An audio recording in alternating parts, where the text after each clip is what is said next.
story that you have to tell is an extremely powerful one that my grandma will understand immediately.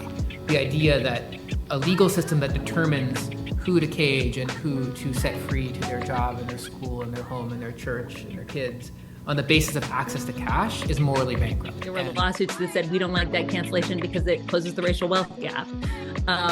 So it was a telling moment in that a lot of what we had long suspected was being said aloud. It's going to require the legal profession and law schools to grapple with what the law should be instead of spending 3 years and $300,000 on what the law is. The best political strategy is relentlessly telling people the truth. What does it look like to build communities that require less state authority, not necessarily less state assistance strategies, and how are we thinking about the courts and their continued existence in a way that doesn't grow their power and that doesn't continue to reinforce this idea that the courts are what's going to save us? And I think that that's the question that the legal profession hasn't figured out how to grapple with, because it threatens our existence as lawyers, as people who go to this law school. It threatens the value of a school like Harvard Law School.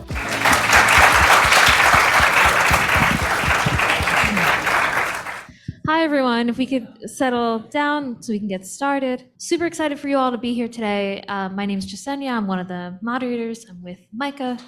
He'll kick it off, but just wanted to thank you all for coming and to the last panel of the day. Hi, everyone. My name is Micah Herskind. I'm a 1L, and so excited for this panel. Hi, Astra. If you're not already, you should be following all of these people's work because they're all brilliant and doing really cool things. This topic is, if courts aren't going to save us, then what? Which I think is a really pressing question. We've been talking about court capture all day. I think it's easy for these conversations to paint sort of a bleak picture of where we are. I think one road that I think is important to think about is sort of looking at solutions that are focused on sort of the courts, recapturing the courts, taking the courts. That's one path that I think these conversations could lead to. But another one is looking outside of and beyond the court and thinking about building power outside of this existing infrastructure. And so that's what we're here to talk about now. We'd love to start by hearing about, tell us who you are, what you're up to, what work you're doing, and how are you thinking about this question, if not the courts, what do we do? Where do we look? Where do we build power? And Astra, I'd love to start with you. And I also know that you just came out with a new book. And I think that a lot of the themes within that book could be really helpful for setting some of the stage of this conversation. And so if you want to bring in some of that, that would be great too. Yeah, my name is Astra Taylor. I am a writer, occasional documentary filmmaker, and for the last decade have been organizing with the Debt Collective. So I'm one of the co-founders. And we describe ourselves as the world's first union for debtors.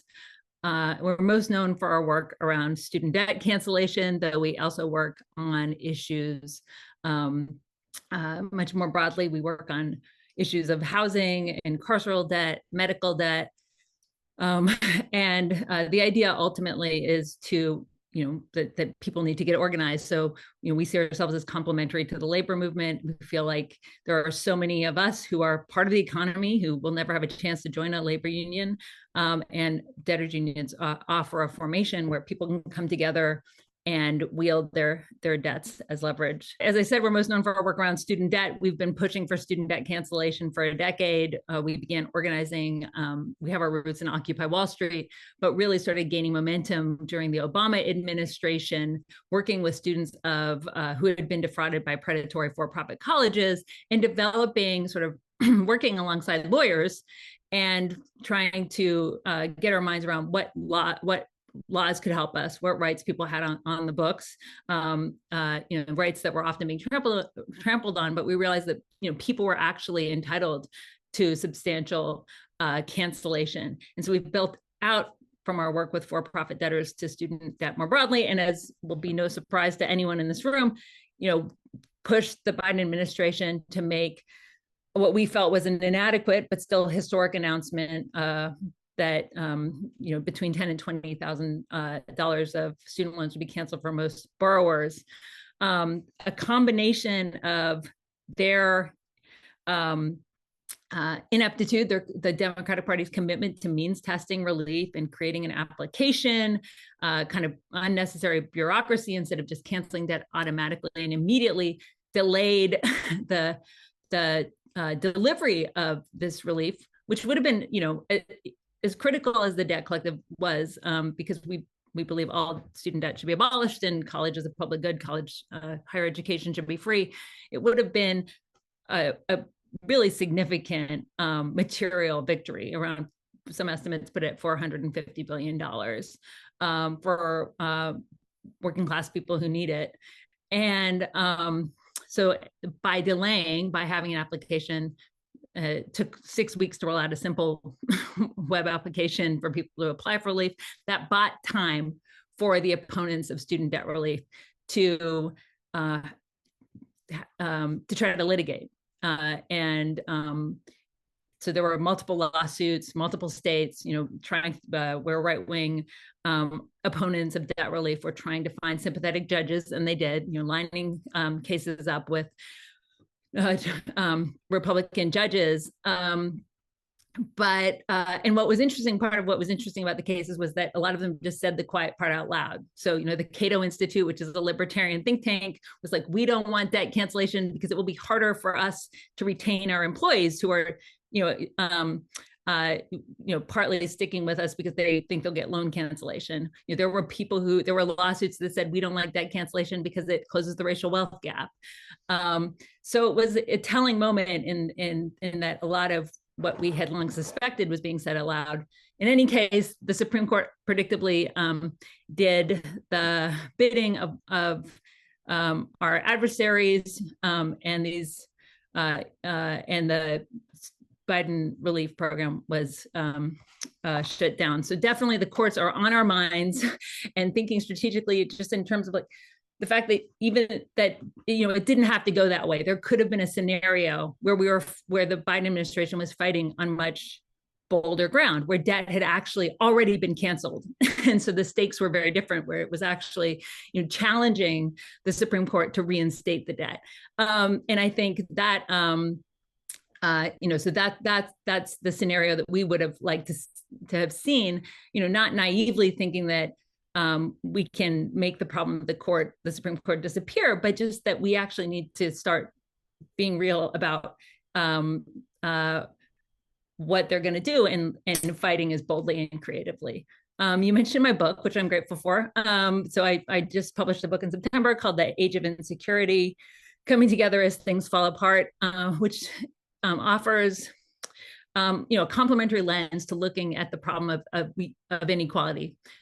Thinking about the way that actually our economy is structured around insecurity, and it's something I call manufactured insecurity. So the fact, and this is in all sorts of realms. I look at various domains throughout the book, but how profitable insecurity is to a market-driven system.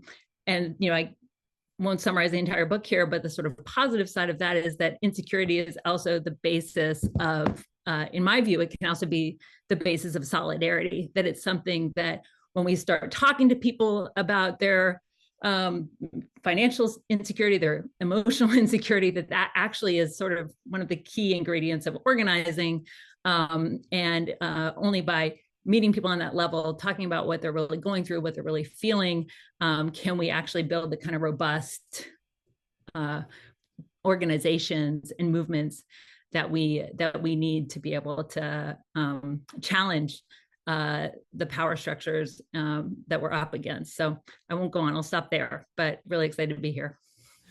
Hi, everyone. My name's Alec. I'm an attorney with Civil Rights Corps in Washington, D.C. So it's a real pleasure to be here with all of you. And I want to talk a little bit about my journey with the courts and some thoughts I have about them. And it's something that I'm thinking about a lot as I think about the next stage of my career. So I don't actually purport to have any answers. I feel honestly like I'm more insecure about the strategies that I'm adopting than I ever have been as a lawyer, and feeling in many ways less certain of myself in terms of like what I want to do and what would make a useful contribution in this moment. And so I'm just offering a perspective that catches me at a very particular moment in time, and nothing more than that. I'm not purporting to give you any solutions for what you have. The hard questions you have to figure out, moral questions, strategic questions for yourselves as you begin your career in this legal system, which is so profoundly unjust in so many ways, and which inflicts so much unnecessary suffering.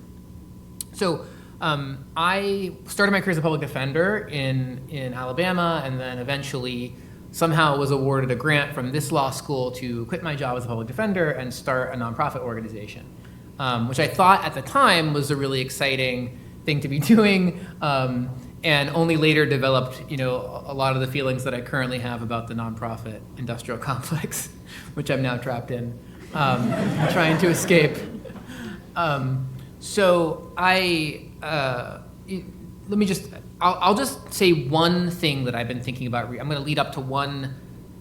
Sometimes I try to cover too many things. I'm going to talk about like one thing that I've been thinking about in terms of like getting away from the courts. Doesn't mean it's the entirety of my thinking. I'm doing way too many projects that have a lot of different theories, and I'm just kind of throwing a lot at the wall and seeing what sticks. But I want to talk today about one thing, which is shifting legal labor away from nonprofits and away from government bureaucracies and toward more promising formations that I think are especially interesting to explore at a time of rising fascism and growing inequality. But I'll just start with a little story. When I quit my job, the first set of issues I started working on was the rampant caging of human beings across the country solely because they couldn't make cash payments. And 9 years ago last week, I filed a lawsuit on behalf of a woman named Christy Dawn Varden, which was really the first lawsuit since the rise of mass incarceration to challenge the cash bail system in the United States.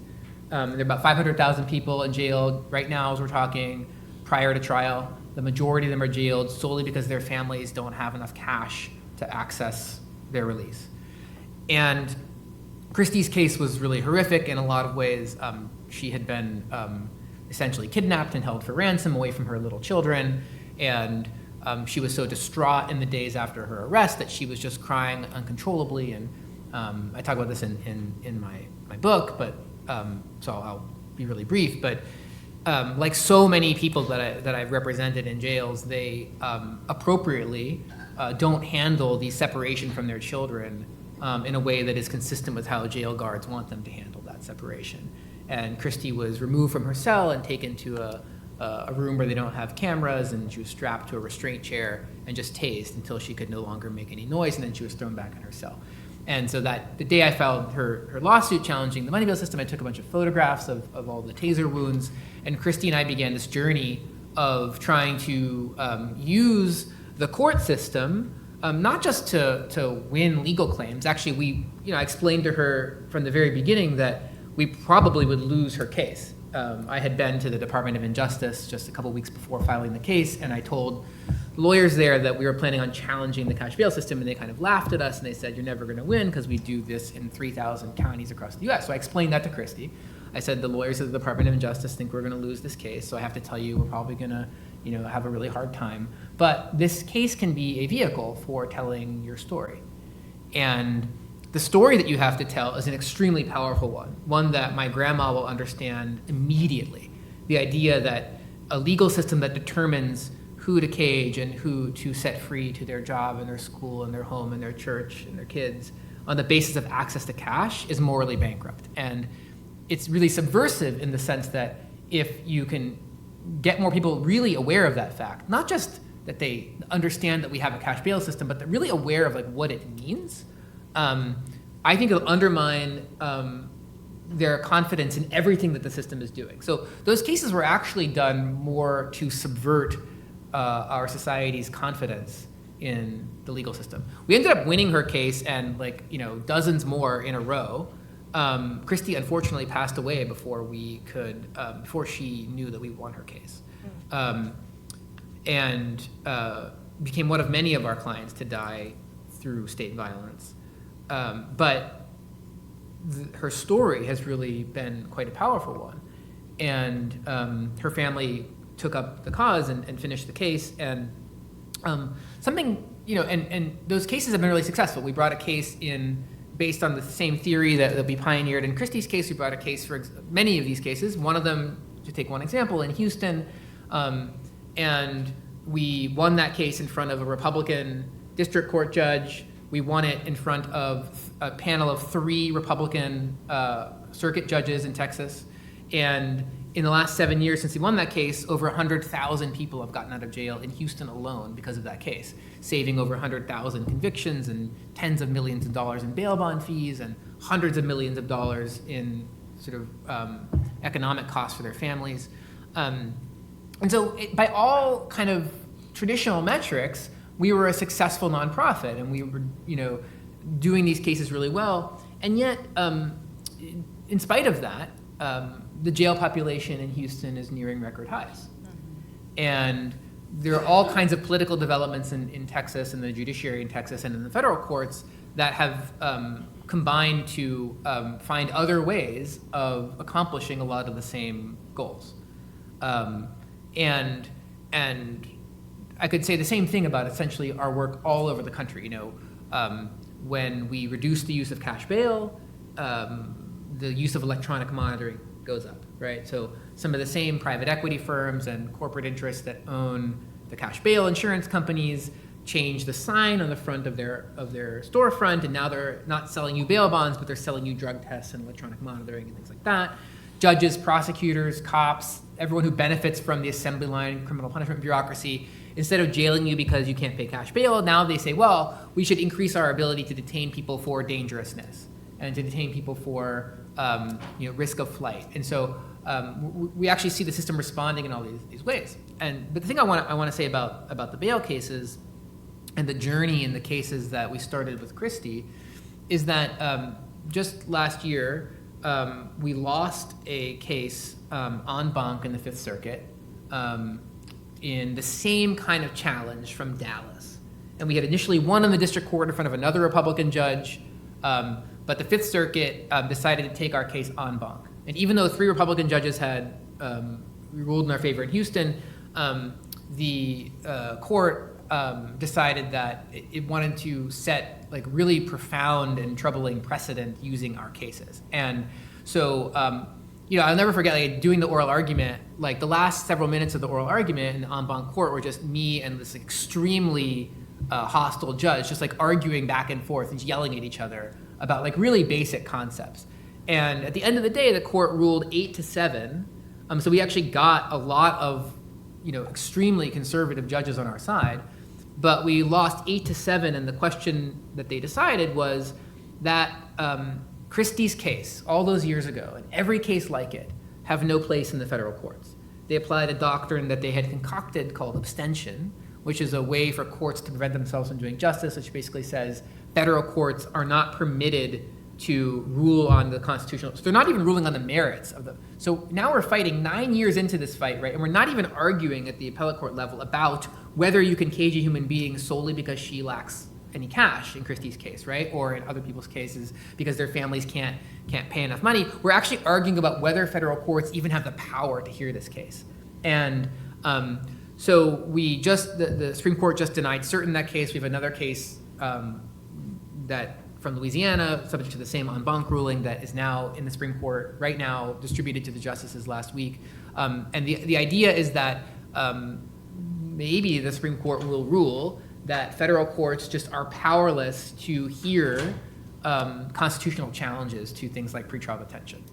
And so for obvious reasons, this is among many other things, is a profoundly existential question for someone who has based the last decade of their career on designing and bringing and winning these challenges to basic injustices in our legal system. And so that experience and many others has led me to a new line of work, which I will talk about more if people are interested. But what do we do in an environment where the courts are getting increasingly fascist, increasingly bold, increasingly closed off to the notion that they should remedy these violations? What can we do? We're no longer in a world where when I had started designing these cases 9 years ago, where the courts were incredibly violent and brutal and horrific. But the sort of, I would call it maybe neoliberal order, that political order and judicial kind of philosophy that prevailed was like, we have to at least pretend like we're applying some kind of rule of law, and if there's a case that shows us there's a huge gap between what we say we're about and what we're actually doing, we have to close that gap, which is why we were winning a lot of our cases. Now we're in an environment where the courts almost revel in their power to demonstrate that they don't need to follow these basic rules.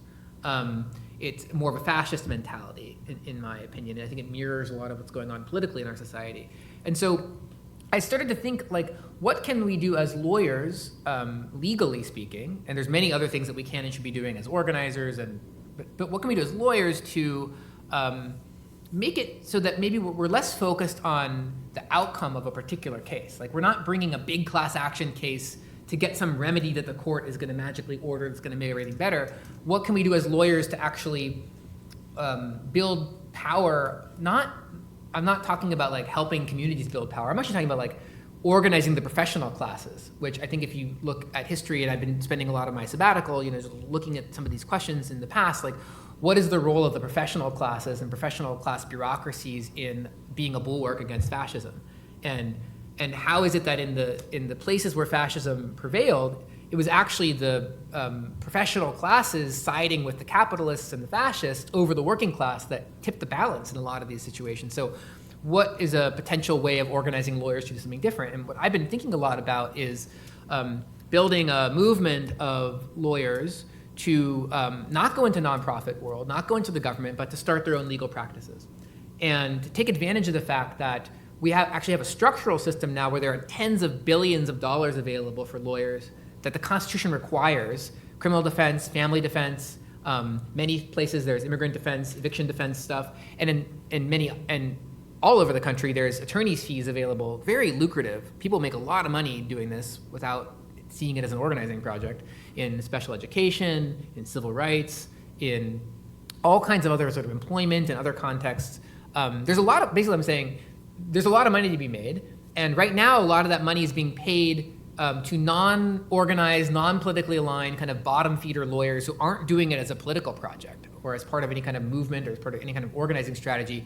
They're just in courts every day across the country, a mile from here, 100 miles from here, everywhere you go. There are lawyers just pleading people guilty. There are lawyers just letting families be separated, taking their court-appointed lawyer check and not thinking anything of it. And there's people at law schools like this that are told, if you want to do like public interest work, the only thing that you should do is like apply to the ACLU, or if you're like extremely good student to like Civil Rights Corps. But like, we need to get out of that mentality, because I think when lawyers are working at nonprofits, because you have to understand nonprofits are dependent on like the billionaire class to fund them. Nonprofits are rarely, if ever, going to do anything that their donors don't want them to do. No matter how like cool a nonprofit person sounds when they're talking to you, at the end of the day, it's very, very hard for them because they rely on people who have money in our society.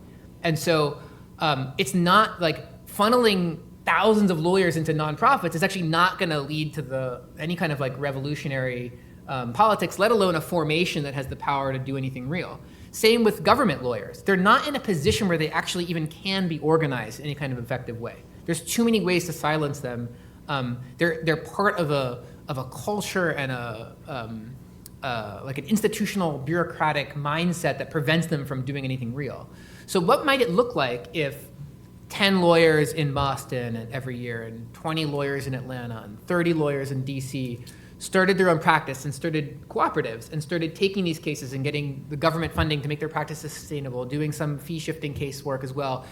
Pretty soon after doing that for a couple of years, we now have a little community of lawyers that are starting to be organized. Now, when you're a Harvard 2L, thinking about what to do with your career, there's a whole group of models. There's people who can come in and give you work right away so you're sustainable. There's a rotating fund in the middle of that gives you seed money to start your practice. And then when you start making a lot of money, you give back to the fund so more people can start their practice.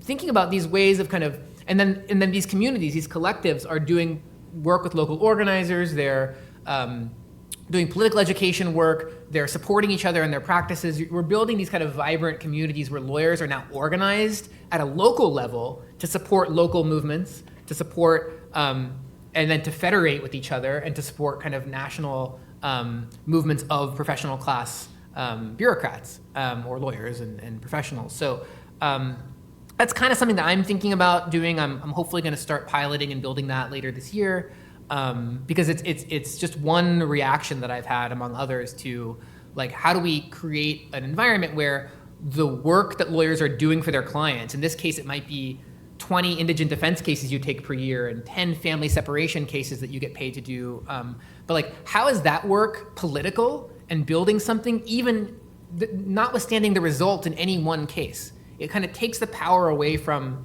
the court in a sense. Yes, one of the goals is to provide better legal services for people who can't afford attorneys, but the sort of more foundational goal is to think of it as like a way of organizing the legal profession to do something more useful. So that's kind of what I've been working on and thinking about. I'll go in the completely opposite direction. So Alex started with, I'm going to make this really, focused on one thought, and I'm going to just do a little stream of consciousness over here. So very, very different. I'm Molly. Hi. So glad to be here. We'll try not to totally repeat everything I said earlier, but in brief, I run the People's Parity Project and the People's Parity Project Action. We are engaged in the project of organizing lawyers, law students, and organizing within the legal profession to build political power for an anti-corporate, pro-worker vision of the future. And in thinking about this question, right, like, if courts aren't going to save us, then what? This came up on an earlier panel. I think it was Matt Siegel of the ACLU who was talking about why do we think that lawyers are bought into this idea that the courts are going to save us? And Matt made, I think, a very accurate point, which is that most public interest lawyers aren't going to look you in the face and say the courts are going to save us. The answer is, a 5-4 majority at the Supreme Court that's going to solve all of our problems. And yet, I think we all know that the legal profession as a whole has created this concept that, yeah, maybe the courts aren't going to be what ultimately saves us, but they're pretty important and, like, probably our best path forward, and we should invest a lot of time and energy and money and brains in the project of trying to litigate our way out of the current crisis that we find ourselves in.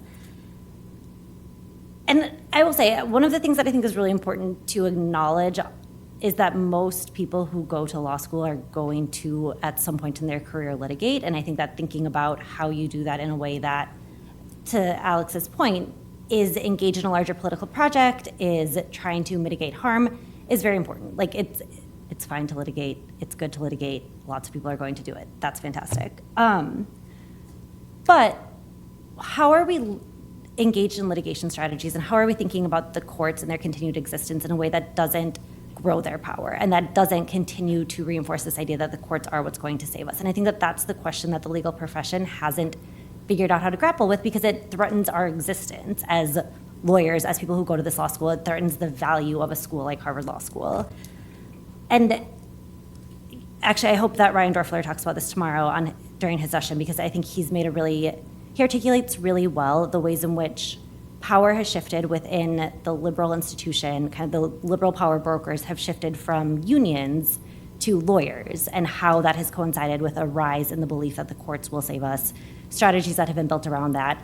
And it's prevented us from having an actual people-powered movement in this country. So I won't do just a half-assed version of what he can do a lot better, but somebody should make sure he talks about that tomorrow. The piece of this, right, is the actual question of this panel. If the courts aren't going to save us, if we all agree and actually truly commit to this idea that we need something else, the question, of course, is what? And that's going to be posed to lawyers, and it's going to be posed to law professors. It's going to be posed to people in these spaces quite a bit. And I think that figuring out how do we band together and do the organizing work to have alternatives that we're able to present is so essential, and it is so hard. And I certainly don't have answers. I think that the biggest challenge here is we're operating in a world in which all of our institutions are so fundamentally flawed. And so at PPP, we think that we need to fundamentally disempower the courts. We need to put power back in the hands of politically accountable actors, that Congress, federal agencies should have more power to be the ultimate decision makers in our federal system. And I say that knowing that the Senate is deeply undemocratic. For those who heard Sasha Rhodes earlier today, she articulated this far better than I can. We have a whole political system that absolutely sucks. And so the idea that we should just say Congress will handle this. Oh, federal agencies, they'll handle it. They're gonna be the ones that save us. That's not an awesome answer. And yet we've chosen the worst possible answer when we turn to the courts as our political saviors. And it's like, in this world of crappy options, we said, let's choose the absolute crappiest one, and let's just move forward, and let's hold on to this idea of the war in court, and let's say that, eventually it'll work out for us. That's not going to work. Like I said, I don't know what the answer is. If somebody has the answer, you should speak up now, and we can end this panel half an hour early. But I do know that it's going to involve lawyers thinking about how to disempower ourselves, how to not be the ones who are looked to and who take the role of being the change agents. It's going to involve us thinking not saying that litigation will be a part of our solutions, but thinking about what are the skills that we need to be developing that allow us to make change outside of the court structure. It's going to require the legal profession and law schools to grapple with what the law should be instead of spending 3 years and $300,000 on what the law is. The law is what Antonin Scalia said it is. Like that, okay, fine. Let's talk about how we actually build something better, and let's actually find places to engage with these questions, and let's make that a part of what it means to be a lawyer. I will just say that I work in media mostly now, and a lot of my work is trying to figure out how to translate complicated and controversial ideas to an audience in a way that makes them less controversial and complicated. And part of that requires dismantling conceptions that they already have of systems that exist. And what I have really kind of come to think about a lot in the past few years, something that David Graeber says about anarchy, I'm not an anarchist, but about anarchy is that you can see it in practice every time someone lines up to get on the bus. That like, in fact, in community, we have ways of functioning without the state or some authority standing over us telling us what to do. We end up functioning in many ways well when we have community built and expectations built. And so what I recognize, what I see is the relationship between law and isolation and law and visibility. And that what the law often does is take away some of the necessary community power from accountability and interaction and regulation and empathy, right, and put it in the hands of the state and of the legal system.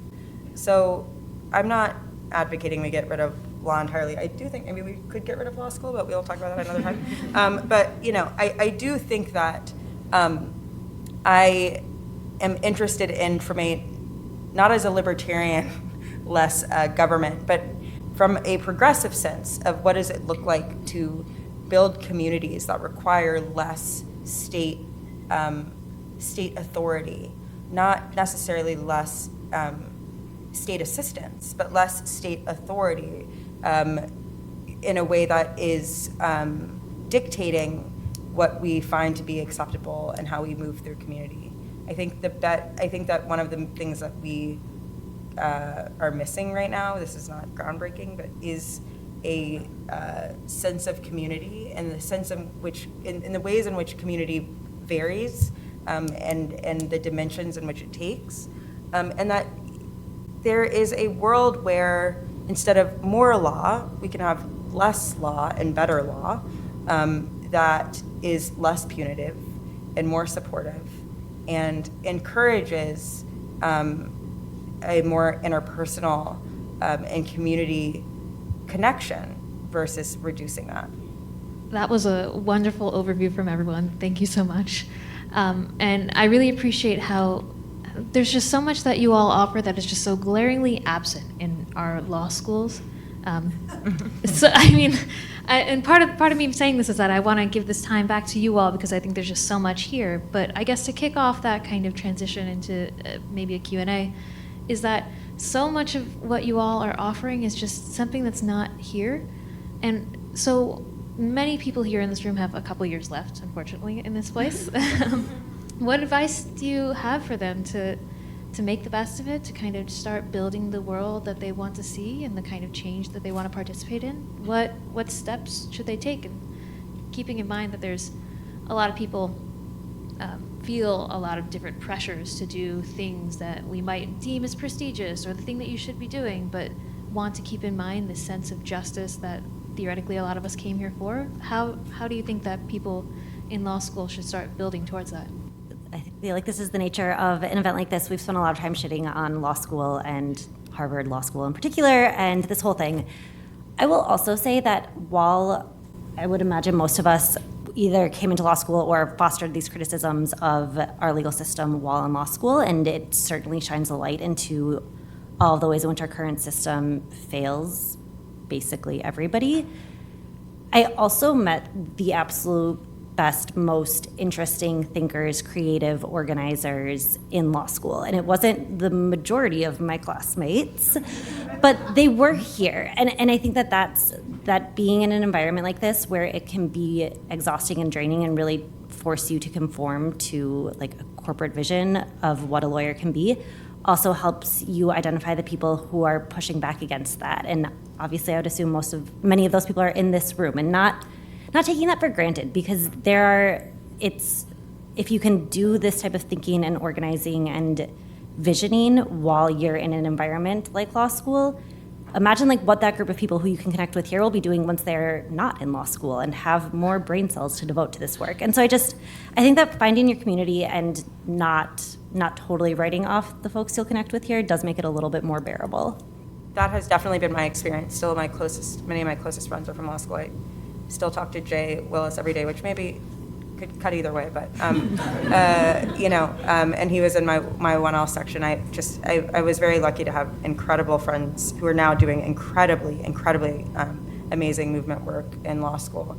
The other thing I would just say is like less of a do than a don't, which is the prestige track. There's no easy out of it. There's always something fancier. There's always something better. There's always something someone else is doing. There's always something, an award or a clerkship or a promotion, and then you wake up one day and you've been doing this for 3/4 of your life. And that sounds silly, but it is. I mean, they tell you you're a first-year associate for, first few years being associate, and then it chills out. I have friends 10 years out who are still like grinding in a way that just to me feels like it can't be worth it. And it's very hard to imagine life away from that when you're on it. So, I mean, what I would say is like everybody who says, "Oh, I'm just going to do this for a few years. I'm going to do the fancy things for a few years and then get off." There's a reason most people don't get off, and so it's worth considering whether or not it's worth getting off. I'm not a lawyer, so I don't have a lot of law school advice. But working with lawyers has been a really critical part of my organizing experience, and I think the best movement lawyers I know, understand the law, can think about it creative ways, but also do a lot of demystifying. There's nothing like a lawyer telling you that the law can't actually solve this problem, and that it's ultimately an organizing problem. It just makes me think. Folks are talking about the prestige track, and I think this speaks to like the bigger problem of the courts and why we can't just kind of, as progressives or leftists, copy the right-wing strategy. I mean, a movement that aims to capture the courts and impose minority rule is just anathema to the democratic vision I think that we should be working towards.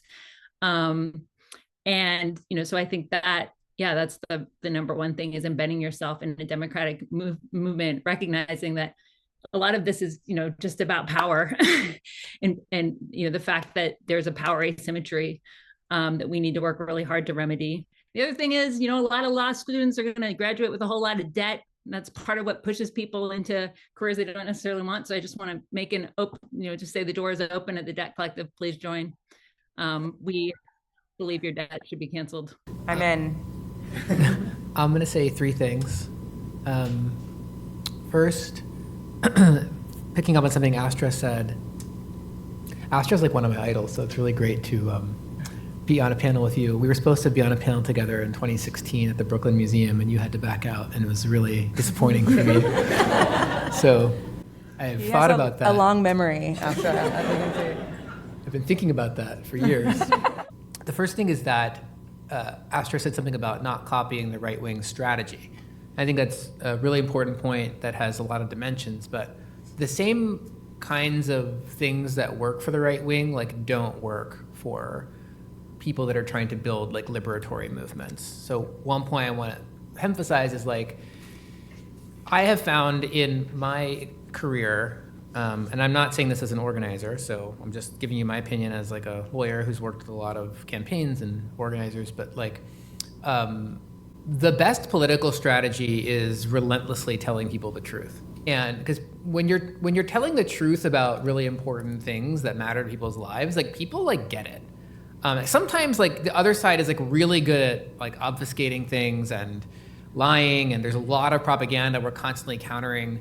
But I think a lot of that, my own personal view again, is that a lot of that right-wing propaganda is effective because the mainstream establishment is so obviously like not telling people the truth. And so people look at what like the State Department spokesperson is saying today, or the White House spokesperson yesterday, or what some senator says about their student loans, or why we can't have universal health care, or on every single issue area, the things that people in power are saying like are not true. They're public relations creations that ordinary people recognize as not true. And there's a lot of time and energy and money spent in deceiving people, for sure. And I'm not saying that people are impervious to deception. There's certain forms of deception that people are really primed for in our society. But when you're doing work on the issues like we work on, like relentlessly telling the truth.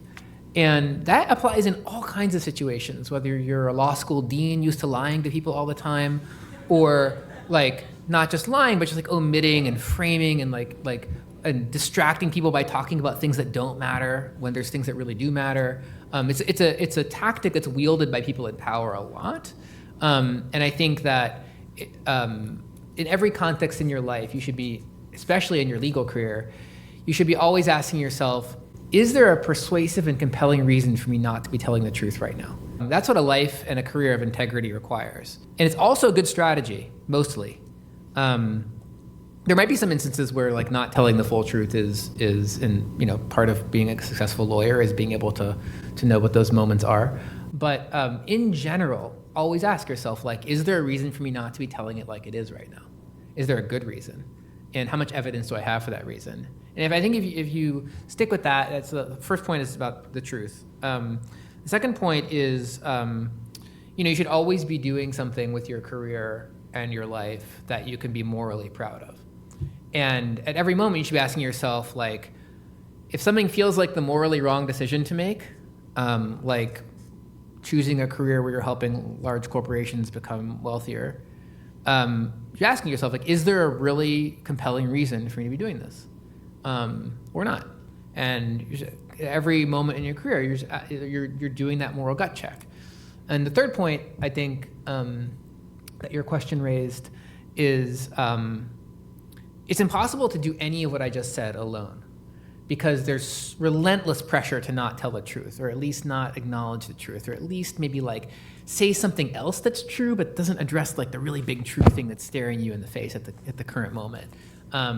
You can't do it alone. You need to have comrades that you're in solidarity with, that can hold you when you need to be held, that can hold you accountable when you need to be held accountable, that can support you, that can go dancing with you when you want to celebrate.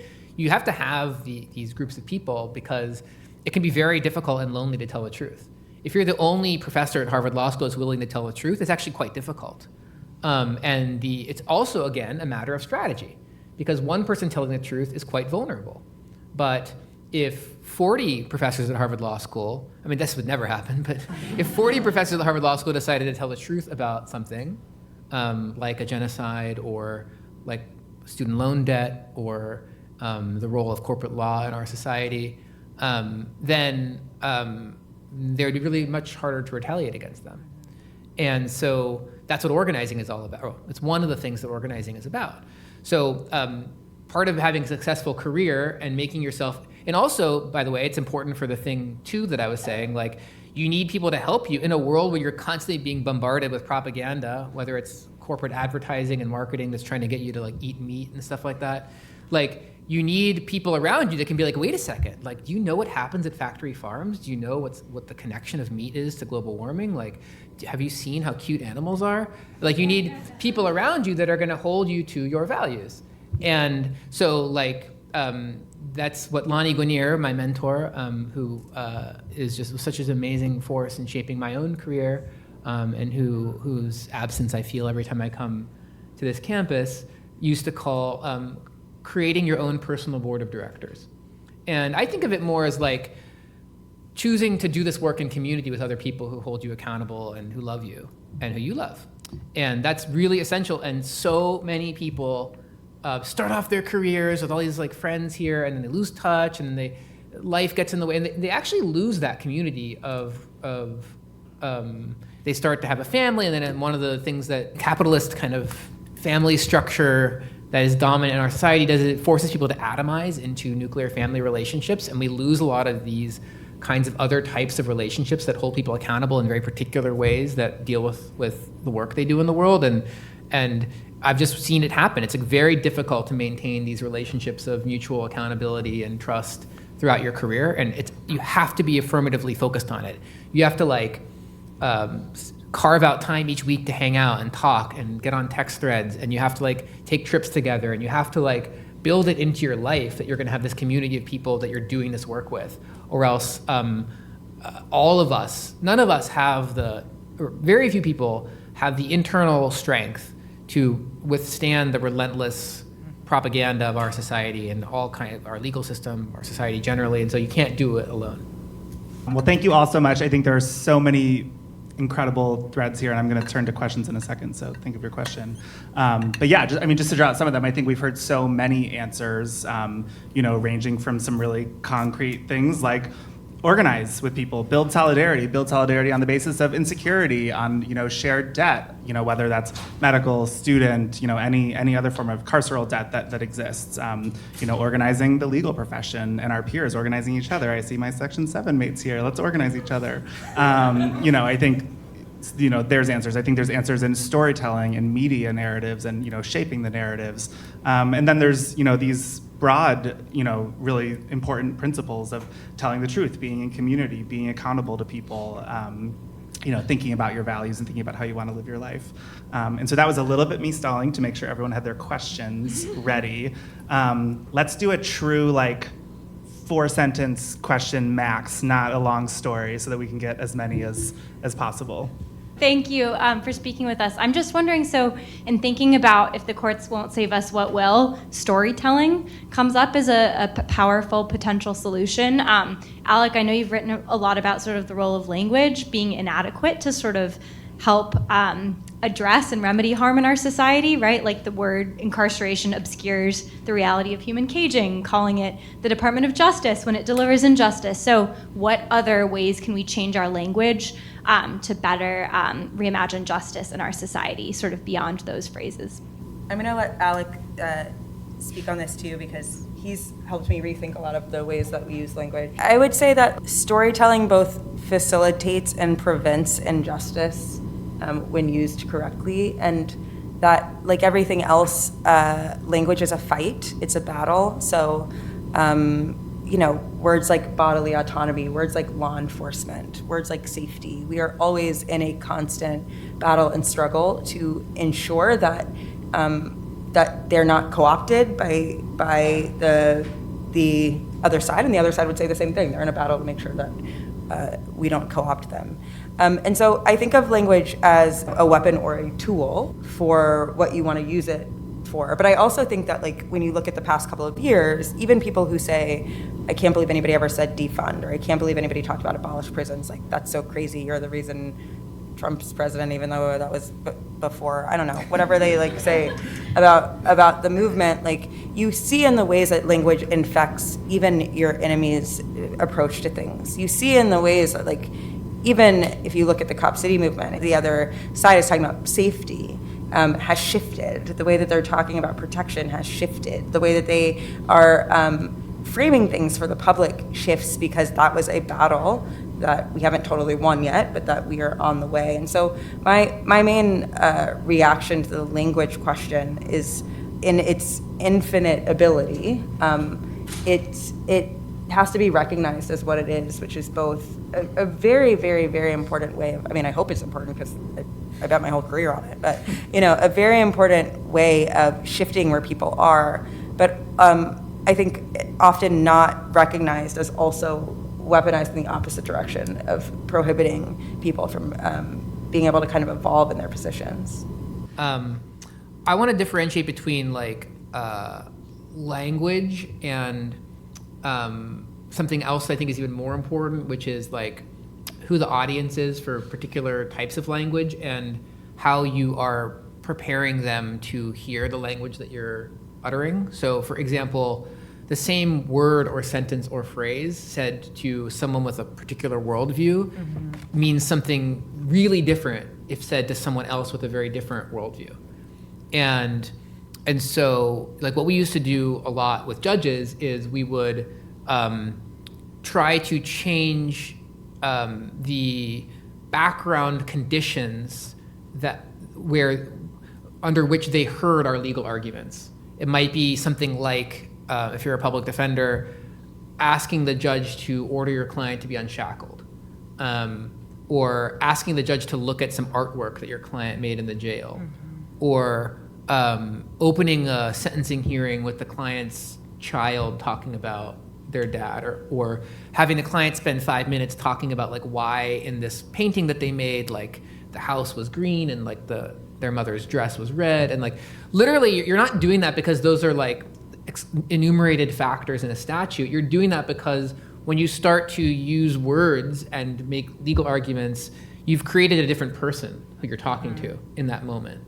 And I think we think too much in our storytelling about the language that we use and not enough about who we're talking to in particular moments and how to prime them for the right response to the language that we're using. And I think a lot of lefty movements have sort of just, for one thing, they've spoken too much as if they're only speaking to their own in-group, and in ways that are potentially alienating.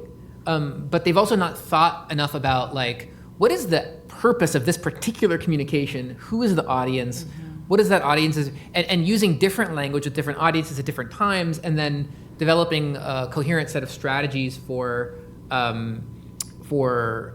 changing the intuitions and biases and sort of pre-language dispositions of the people that you're speaking to. That's something that we think about a lot, and I think the best journalism also implicitly or self-consciously thinks about that a lot, and the best film and the best music and best poetry and all these things that are designed to shift how we think are actually thinking about creating different people, as opposed to assuming everyone is perfectly rational, is going to be able to process words in exactly the way they're intended. So one of the things I've been hearing from what you've all shared is that your strategies center very different networks, either formal and informal. So my question is about with the idea of organizing within attorneys. What sort of network, how do you structure the relationships both within and across the professional class, and with attorneys supporting the working class explicitly? Because my fear is if you just get attorneys talking with attorneys, you kind of recreate all the worst language issues and all the you understand. I can start because I talk to too many attorneys all day, every day. This is the fundamental problem with organizing within the legal profession, which obviously multiple people up here have talked about, is so essential, and we have to do it, and the other side is doing it, and they've done it extremely effectively. And so if we cede organizing the legal profession, we will lose, and everything we believe in and want to fight for will lose. We know that it's not an option to not organize the legal profession. And exactly to your point, how do we make sure that we're doing that in a way that doesn't just replicate existing power dynamics, that doesn't get us to a point where we think we have come up with a solution for working people everywhere, when we've actually just talked to people at Harvard Law School or Yale Law School or wherever we might be. I mean, I think, of course, there are a couple of basic things, right? If actually the only people you're ever talking to are attorneys or similarly situated people, then you're doing your organizing wrong, you're doing your movement wrong. We cannot have a movement that is just attorneys. We need to figure out how to make sure that lawyers are a part of broader social justice movements, and that are in conversation about what does that actually look like? How are we shaping our goals in response to what we have learned from our partners, and how do we ensure that our partners are actual partners and not just like, hey, we're going to go to a worker center and take advantage of the workers there to help us build out our strategic plan or set our vision and then say, okay, great, we'll let you know when we fix the world. Like, what does it look like to actually build solidarity and to practice that every single day and to make sure that your core partners are people on the ground actually doing this work and actually living with the consequences of our legal system? And I think it's a lot easier said than done. It's so easy to fall back into our comfort groups, our social networks. I mean, I think the flip side of make a bunch of friends when you're in law school and use that as a way to get through this experience is, are all of your friends lawyers and are all of your friends people who went to the same law school as you? That's a huge problem, and you're going to replicate that in your professional life and in your organizing life if you're not really intentional about breaking out of that. So, I don't know that that's a perfect answer, but I do think that it's essential to doing this work right, and it can't be either or. It can't be that we say we don't have to organize lawyers because of the risk of doing it wrong, but it means that we have to hold ourselves accountable, have to surround ourselves, as we've talked about, with others who will hold us accountable and make sure we're actually living that out. How you balance not sort of overly, like if you think that courts and the existing system is illegitimate in a very fundamental way, how you sort of balance not ceding ground on those terms to the other side, whoever the other side is, but also not, so sort of like not losing on that front, but not conceding that that's the only front that matters. I mean, I think we have to do both. Like, we can't cede the terrain of the courts, because we are seeing the consequences of them being captured. But we also just can't fight on them alone. I mean, to kind of weave in the answer to the previous question of why lawyers should expand their networks beyond just lawyers, it's because like that's the only way you're ever going to be able to actually do cool shit is if you have, often if you have that magical interplay of sort of an inside game and outside pressure. Certainly, if I go back to the beginning of the debt collective a decade ago, I mean, people thought that the idea that the federal government was going to cancel student debt at the scale it has, I thought that idea was absolutely risible. And it really did take a mixture of, creative legal strategy that wasn't willing to stay within the confines of how things were operating at the moment, with a militant strategy, with one we just sometimes describe what we do as economic disobedience. So just like civil disobedience is the breaking of unjust laws, we organize people to refuse debt payments, to go on debt strike, and to just really sort of push the moral and political argument on the basis that the debts people were holding were illegitimate, and the way the government was interpreting the law was illegitimate. So I think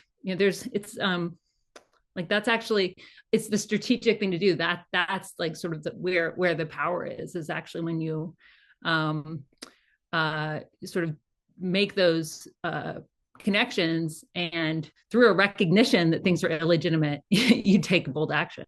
I think I'm the only person that does litigation, so I'll try to answer your difficult question about weighing the risk of losing and creating a worse outcome. And I don't think there's a one-size-fits-all answer to your question. I think it's heavily context dependent, and the answer in the US in 2024 might be different from the answer in the US in 2012 or 1970. I spent some time in India recently talking to Indian constitutional lawyers and people who represent detained migrants, and it was really profoundly interesting to me because India is obviously like much further along in the fascist project, and there's been an almost total and complete deterioration in their view of like a legal system as we know it, and the massive construction of all the detention centers and some of the sort of overt nature of the law that the Hindu nationalists have created, and the sort of incredible organization of vigilante networks that have a particular relationship to the courts is like really different from what we have here. So like, but I think in a context like that, their observations about how you use the courts were like really different from I think where we are at this moment here. Although I'm obviously very concerned. I think here we're still in a place where like sometimes you can go to the courts and get like legal rulings that actually help create more space for organizing and that actually do mitigate horrible things that are happening to people, and that can help keep alive the idea that there's some role for the courts, albeit limited, in expanding the space within which we can hold back some of the most repressive elements of state power to let people build resistance. I think it's really different depending on this answer might be really different in 6 or 7 years. Even in a world like I think something that's always inspired me, and I'm not sure what to do with it, is like the book 1984. There's a theme that like 2 + 2 is 4, and the sort of repressive state apparatus is constantly telling everyone that 2 + 2 is 5. And there's something incredibly powerful in just even in your own home, under the covers, just whispering to yourself 2 + 2 = 4. And there's something even more powerful perhaps about, throughout the entire like Argentinian and Chilean dictatorships, there were still people filing habeas petitions for disappeared people, for example. What's the point of that? They were always denied. But those people were saying 2 + 2 = 4 in some kind of profound way. And so maybe there's still a role, even as the legal system, and that's what some of the constitutional lawyers in India were telling me. It's like, we are documenting and keeping alive this essential truth, or a view of the Indian Constitution that is, in some sense, more true than what it's being perverted to say now. And we could be, in some respects, we're at that stage here in the U.S. already, and there's some element of our work which maybe is just doing that, in addition to bringing light to issues and trying to use like what's happening to organize and to storytell around things. But I don't know what to do with that stray thought, but that could be another factor in considering whether to bring cases, even in a world where you know that the courts are going to say something bad in the case. So a lot of what's been discussed has been like fighting against corporate power, fighting within the court system, choosing when to bring things into court, all that.